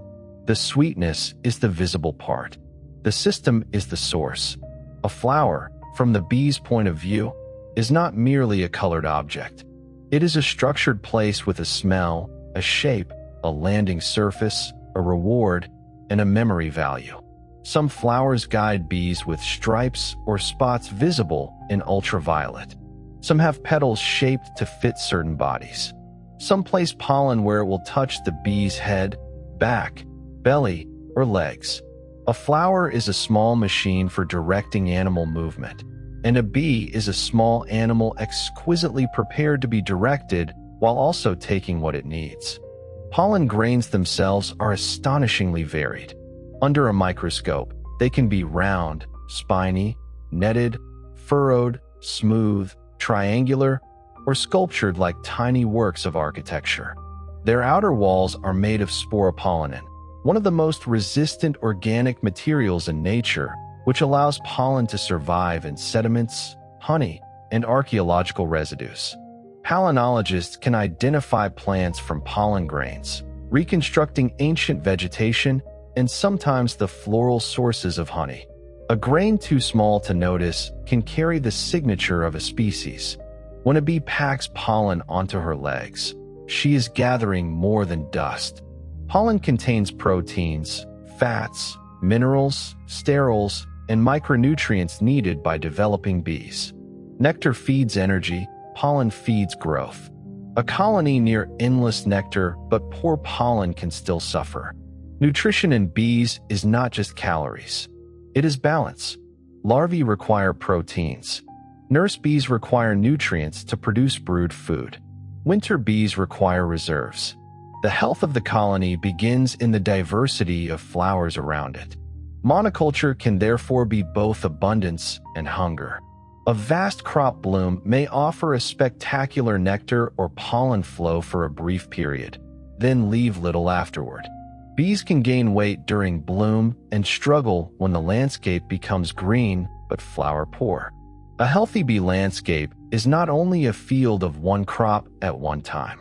It is a calendar of bloom, early flowers, summer flowers, late flowers, trees, weeds, hedgerows, meadows, gardens, and wild margins. The word weed is sometimes unfair to pollinators. Dandelion, clover, thistle, knapweed, vetch, dead nettle, and many other plants dismissed by tidy landscaping can feed bees and other insects. Not every non-crop flower belongs everywhere, and invasive plants can be serious ecological problems, but the instinct to erase all spontaneous bloom can make landscapes poorer. A lawn without flowers may look orderly to humans and empty to bees. Beauty and usefulness are often smaller and messier than we expect. Water is another need people forget. Bees collect water to cool the hive, dilute honey for feeding, and maintain brood conditions. A forager may visit puddles, wet soil, pond edges, dew, or dripping taps. In hot weather, water collectors become essential workers. Inside the hive, droplets are spread and fanned, turning evaporation into cooling. A bee carrying water is not gathering sweetness, but she may be saving the nursery from overheating. Honeybees also collect tree resins not because resin is sweet, but because plants have evolved chemical defenses. The bees borrow those defenses and bring them into the hive as propolis. In forests where resin sources are abundant, colonies may line internal surfaces heavily, creating what some researchers call a propolis envelope. This can influence immune activity and pathogen pressure. The hive becomes a botanical medicine environment, not through intention, but through foraging decisions. The queen's pheromones move through the colony by contact, grooming, feeding, and shared movement. Workers touch the queen, then touch other workers, spreading the chemical message. The signal does not say, "Obey me," in human language. It says, chemically, that a fertile queen is present, that the colony's reproductive organization is intact, that certain emergency behaviors are not needed yet. When that signal weakens or disappears, workers notice. The colony begins to change. Queen replacement can happen in several ways. If a queen is failing, workers may raise a new queen while the old one is still present, a process often called supersedure. If a queen dies suddenly, workers may make emergency queen cells from young larvae. If the colony is crowded and strong, it may raise queens in preparation for swarming. To humans, all queen cells may look like wax structures hanging from comb. To the colony, each context carries a different future. A queen emerging from her cell may pipe, producing vibrations and sounds that other queens can answer. If multiple virgin queens are present, they may fight until one remains, unless the colony is dividing into afterswarms. The soft world of honey and wax contains political drama of a non-human kind: succession, rivalry, departure, replacement, and survival. The hive is gentle in color and ruthless in function. Drone congregation areas are another mystery of bee life. Drones from many colonies gather in particular aerial locations year after year, often above landscape features that humans may not recognize as special. Virgin queens fly into these areas and mate in the air. How drones find and maintain these invisible meeting places is still not fully obvious in everyday terms. The sky above a field may contain a reproductive geography that human eyes cannot see. The genetics of honeybees has unusual consequences because of haplodiploidy. Females develop from fertilized eggs and have 2 sets of chromosomes. Males develop from unfertilized eggs and have 1 set. This system shapes relatedness within the colony, but it does not reduce bee society to one simple formula. Kin selection matters, but so do ecology, queen mating, colony-level selection, disease, and the practical demands of rearing brood and storing food. Social life in bees has many causes braided together. The colony's defense system is also collective. Guard bees inspect returning bees at the entrance, using odor to identify nestmates. Alarm pheromones can recruit defenders. A sting releases chemical signals that mark danger and call more bees. The barbed sting of a worker honeybee can lodge in mammalian skin, tearing from the bee's body and causing her death. Against other insects, the sting may be used without the same result. Defense is costly, which is why bees do not sting casually when the colony is not threatened. Bee venom deserves scientific respect and practical caution. It contains melittin, enzymes, and other compounds that cause pain and inflammation and can be dangerous for people with severe allergies. It is studied for possible therapeutic applications, but that does not make casual bee venom therapy safe. A natural toxin is still a toxin.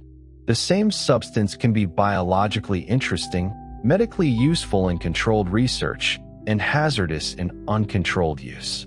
Nature does not separate itself into simple categories of good and bad. The taste of honey also depends on what happens after harvest.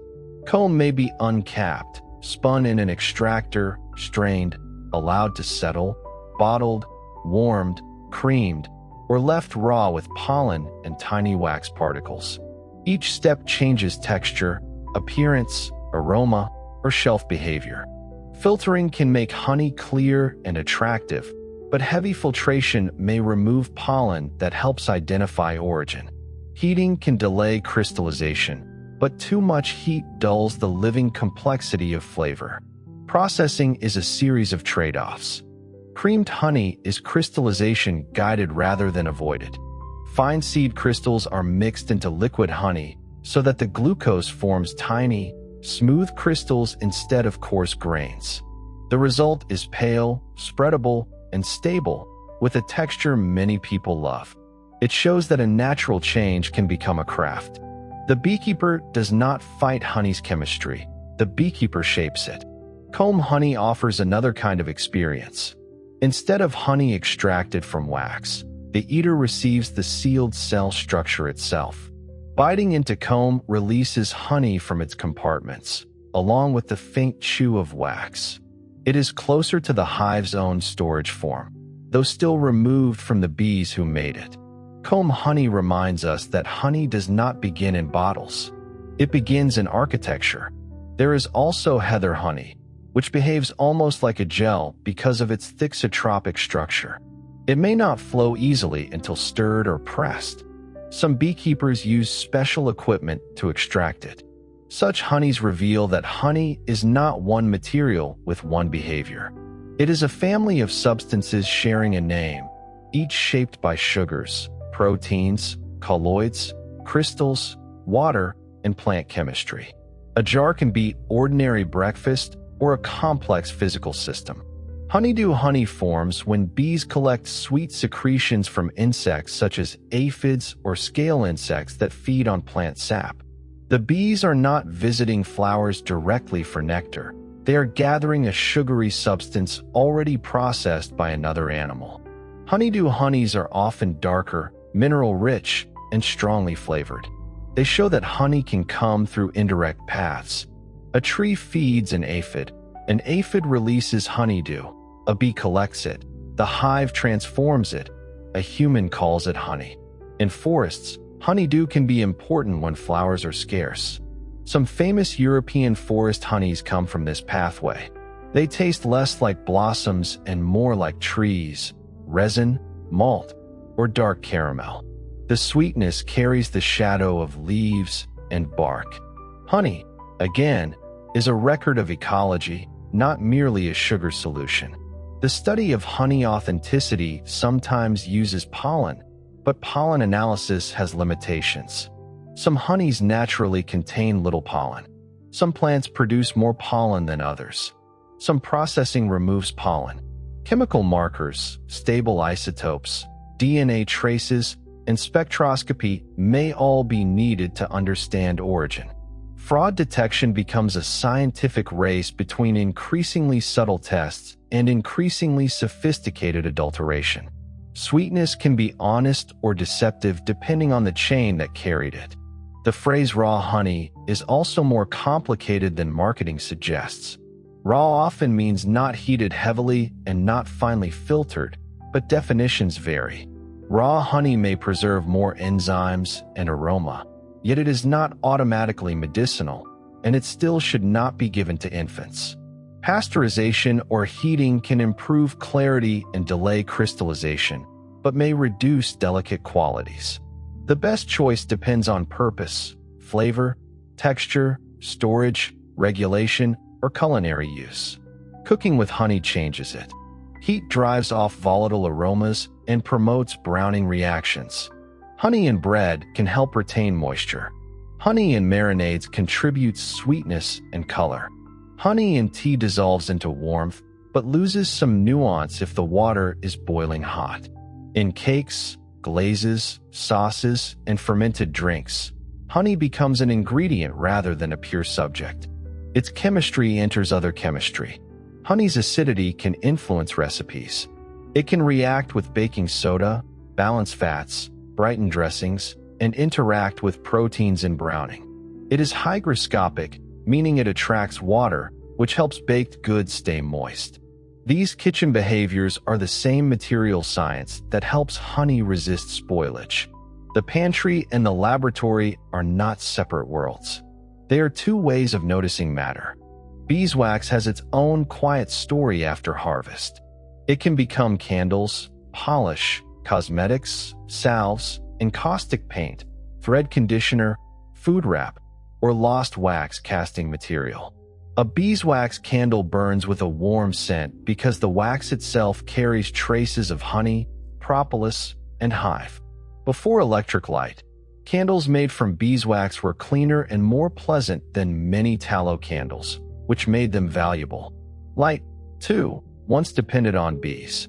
Lost wax casting used wax to make forms that could be replaced by metal. A sculpture, ornament, or tool might begin as a wax model, be encased in a mold, melted out, and replaced by bronze, or another metal. In that process, wax becomes absent so another material can take its shape. Beeswax therefore helped human beings make not only light and medicine, but art and technology. In manuscripts and seals, wax carried authority. A document sealed with wax bore a mark of identity. A tablet coated with wax could be written on and smoothed again. The same substance bees used to cap honey became a human medium for memory, law, communication, and power. Bees built cells for larvae and stores. Humans turned wax into surfaces for words and symbols.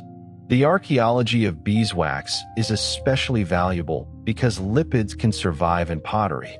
Scientists analyzing residues in ancient vessels have found traces showing that Neolithic farmers used bee products thousands of years ago.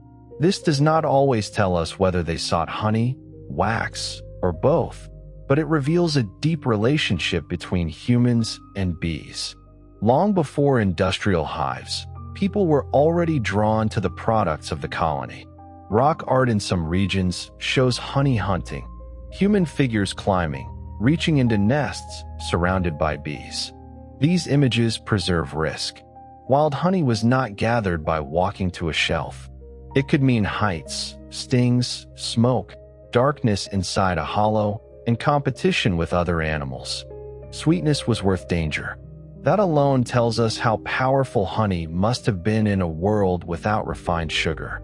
Bears, badgers, honey guides, ants, moths, and other animals also seek hive products.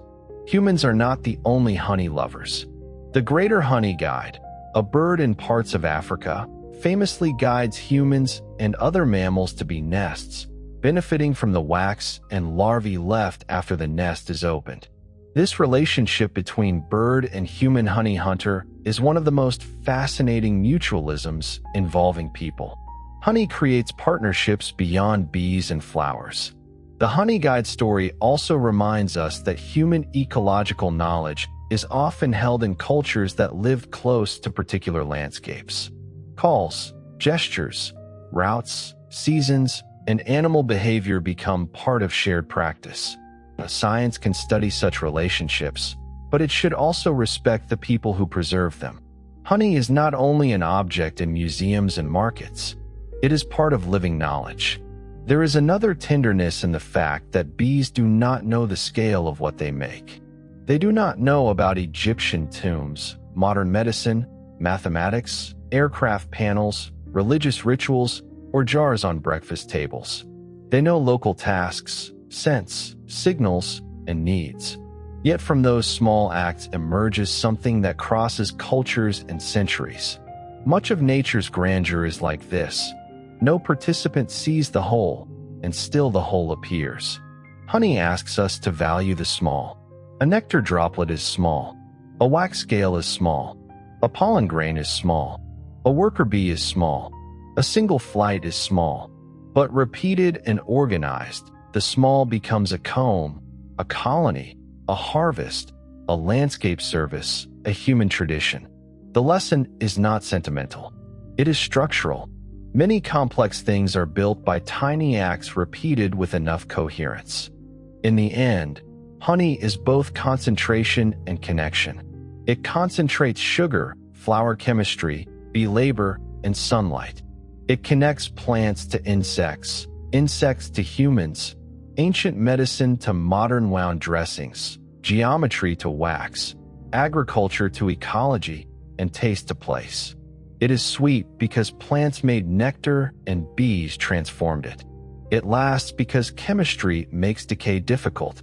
It matters because many lives meet inside it. There is also a psychological side to honey's appeal. Human beings are born with a preference for sweetness because sweetness often signals energy. In ancestral environments, intensely sweet foods were seasonal and valuable. Honey concentrated that signal more powerfully than most wild fruits. Finding a hive meant finding calories dense enough to justify danger. The pleasure of honey on the tongue is therefore not trivial. It is biology recognizing energy. The golden color matters too. Humans respond to color, shine, thickness, and rarity. Honey catches light in a way that makes it seem almost mineral, almost like amber or resin. It is liquid but slow, edible but jewel-like. Many cultures treated it as precious because it behaved like preciousness, hard to obtain, beautiful to see, long-lasting, fragrant, and sweet beyond ordinary foods. Chemistry became symbolism through the senses. Honey can also be a lesson in limits. Bees can produce surplus in good years, but not endlessly. A poor bloom, drought, disease, pesticide exposure, queen failure, or cold spring can reduce stores. A beekeeper who expects the same harvest every season misunderstands the living source. Honey production rises and falls with conditions. The jar may look standardized on a shelf, but the hive knows variability. Commercial blending can smooth that variability. Large honey packers may combine honeys from many regions to create a consistent color and flavor. There is nothing inherently wrong with blending when it is honest, but it hides seasonal and local differences. Single origin honey, by contrast, lets variation remain visible. One year may be darker. Another may crystallize faster. Another may taste more floral because the bloom changed. Consistency is convenient. Variation is information. Honey crystallization can even reveal floral origin. Rapeseed honey may crystallize quickly and finely. Sunflower honey may crystallize readily. Acacia honey may remain liquid much longer because of high fructose. Tupelo honey is famous for resisting crystallization. These behaviors are not flaws, but signatures. The jar continues to tell the story of the plants after the harvest is over. Water content is measured carefully by beekeepers because it predicts stability. A refractometer can estimate moisture by the way honey bends light. If the moisture is too high, fermentation risk rises. Bees usually cap honey only when it is dry enough, but weather, nectar source, and harvest timing can complicate the picture. The beekeeper's measurement is a small act of respect for the bee's own standard. The capped cell is one of nature's most satisfying images. A hexagon filled with ripe honey, covered by a thin wax lid, waiting in the dark. Millions of such cells can form a pantry more orderly than any human cupboard. The bees do not label them. They know through position, scent, texture, and need. Food storage, for them, is architecture rather than inventory. When humans remove frames of capped honey, the moment is both practical and almost ceremonial. The wax cappings are sliced or scratched away. Honey begins to glisten. In an extractor, centrifugal force pulls honey from the comb without destroying the frame, allowing the bees to repair and refill it. This reuse matters because wax is costly. Preserving comb can save the colony enormous energy compared with building everything again from nothing. Capping's wax is especially prized because it is fresh and pale. It may carry the scent of honey more delicately than darker brood comb wax, which has held generations of developing bees. Over time, comb darkens as cocoons, propolis, and traces accumulate. A hive contains history in color: new white wax, golden honeycomb, darker brood comb, resinous propolis seams. Even wax remembers use. The brood nest has its own pattern. Eggs, larvae, capped pupae, pollen, and honey are often arranged in functional zones. Beekeepers speak of brood patterns, looking for signs of queen health and colony condition. A solid brood pattern can suggest a strong queen and healthy development. Spotty brood may raise questions about disease, poor mating, nutrition, or other problems. Reading comb is a kind of literacy. Bees also make mistakes or improvise. They build burr comb in unwanted spaces, bridge gaps with wax, seal cracks with propolis, and sometimes make designs that frustrate human equipment. From the bee's perspective, the hive box is just another cavity. Human frames are suggestions enforced by management. The bees cooperate with the geometry only because it fits their instincts closely enough. Beekeeping is a negotiation with insect architecture. The smell of a hive is difficult to forget. Warm wax, honey, propolis, wood, pollen, smoke, and living bees combine into something sweet, resinous, animal, and floral. It is not the smell of honey alone. It is the smell of a system. Many beekeepers can recognize changes in that scent: queenlessness, fermentation, disease, nectar flow, smoke, alarm. The nose becomes another tool of care. There is a special quiet in watching bees return at dusk. Foragers arrive heavy, sometimes overshooting the entrance, sometimes landing and disappearing quickly into the hive. Guards remain alert. The traffic slows. The colony shifts from the outward work of daylight to the inward work of processing, warming, feeding, and storing. Honey is not made only in the field. Much of the transformation happens after the flying stops. At night, flowers and bees continue their relationship through memory. The bee remembers where the profitable patch was. The flower prepares nectar again. The colony holds information in dances, odors, and the distribution of foragers. Morning will reactivate the map. What seems like a new day to us may be, for the hive, the continuation of a carefully updated foraging plan. The idea of a superorganism helps explain this. A single bee may resemble a cell in a larger body. Foragers are like sensory organs reaching into the landscape. Nectar receivers are like a digestive system. Wax builders are like tissue growth. Guards are like immune defense. The queen is part of reproduction. The analogy is not perfect, but it helps. The colony is not just a crowd. It has emergent physiology. Yet the individuality of bees should not disappear inside that metaphor. Each worker has experiences. She learns routes. She ages. She may specialize. She may become more or less responsive to certain signals. She may fail to return from a flight. The colony persists by replacing individuals, but each individual life is real. The wonder lies in both scales, the small life and the larger pattern.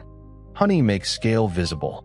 A spoonful may contain the labor of many bees and many flowers, but it enters a human mouth as one taste. The vastness collapses into sweetness. This is one reason honey feels intimate despite its complexity. We do not need to understand every flight to feel the result, but understanding makes the sweetness larger.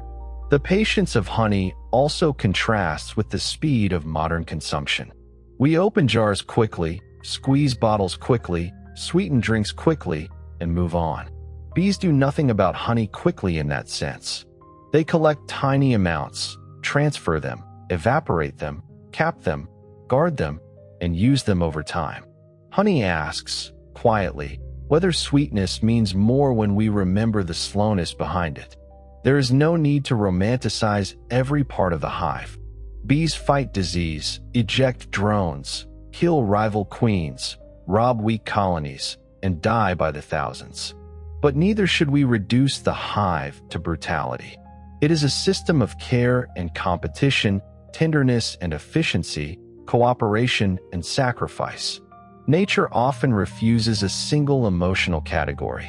Honey tastes simple because the complex life behind it has already happened. For humans, perhaps the best response is gratitude with accuracy. Gratitude for bees and flowers, and accuracy about what honey is and is not. It is not a cure-all. It is not suitable for infants. It is not always pure in commerce. It is not produced without animal labor. But it is extraordinary, a stable, fragrant, concentrated food made by insects from flowers, carrying chemistry, ecology, and history in every drop. A hive also teaches that preservation is not the same as stillness. Honey can sit quietly in a sealed cell, but everything required to make it is movement: wings, tongues, legs, enzymes, airflow, heat, and repeated journeys. The final substance is stable because the process before it was active. Many things in nature are like that. Calmness is often what remains after enormous labor has found balance. The golden surface in a jar hides the fact that honey began as a liquid reward measured in tiny droplets. A bee may carry only a fraction of a gram of nectar at a time. She may have to visit many flowers to fill her crop. She may return again and again until her wings are worn. The colony does not require one heroic journey. It requires thousands of ordinary ones. Honey is the mathematics of small persistence. There is also a lesson in dependency. Flowers need pollinators. Pollinators need flowers. Bees need cavities or comb. Larvae need nurse bees. Nurse bees need pollen. Wax builders need honey. And humans who enjoy honey need all of these relationships to remain intact. The jar is the last visible point in a long chain. Break enough links, and the sweetness disappears. This makes honey a gentle antidote to the illusion of separateness. It is impossible to explain honestly without mentioning plants, insects, microbes, weather, soil, agriculture, history, medicine, and trade. The subject refuses to stay in one category. It begins as food and becomes ecology. It begins as sweetness and becomes civilization. It begins with bees and ends by asking what kind of landscapes we are willing to leave for them. Even silence belongs in the subject. Not the silence of absence, but the quieter attention that lets a person hear a hive hum from a few steps away, or notice bees working unnoticed in clover, rosemary, lavender, orange blossoms, or weeds at the edge of a path. Honey begins when someone, human or bee, pays attention to small openings in the world. And perhaps that is why honey feels so restful as a subject. It does not rush. Nectar thickens slowly. Wax is shaped cell by cell. A colony survives by repeated care rather than sudden brilliance. The sweetness we taste is the result of patience made edible, of summer held against winter, of flowers translated into a form that can wait. In a world that often rewards speed, honey remembers slowness. One last image is enough. Somewhere, in a hive hidden in a tree, a box, a wall, an orchard, a roofline, or a field edge, bees are moving through darkness. Some are warming brood. Some are receiving nectar. Some are cleaning cells. Some are resting. Some are guarding the entrance. Some are shaping wax with small, precise movements. The air is warm with the breath of the colony. Outside, flowers wait for morning. Their colors are invisible in the dark, but their chemistry is already prepared. When light returns, petals will open, nectar will gather, scents will rise, and bees will begin again, reading the world through ultraviolet, odor, time, and memory. A forager will leave, find sweetness, return, dance, and send others outward.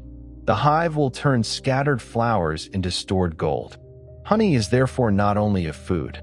It is a record of cooperation between plant and insect, a substance where chemistry protects time, a human treasure made from non-human need, a golden archive of weather and bloom. It begins in flowers and ends in winter survival. It begins as nectar and becomes memory. It begins as the work of many small bodies and becomes something that can sit quietly in a jar, catching light. That is the quiet science of honey, not a miracle outside nature, but nature understood closely enough to feel miraculous. Sugar, water, acid, enzyme, wax, wing, flower, sun, dance, colony, and time. All of them present in one slow drop. Sleep well. Good night.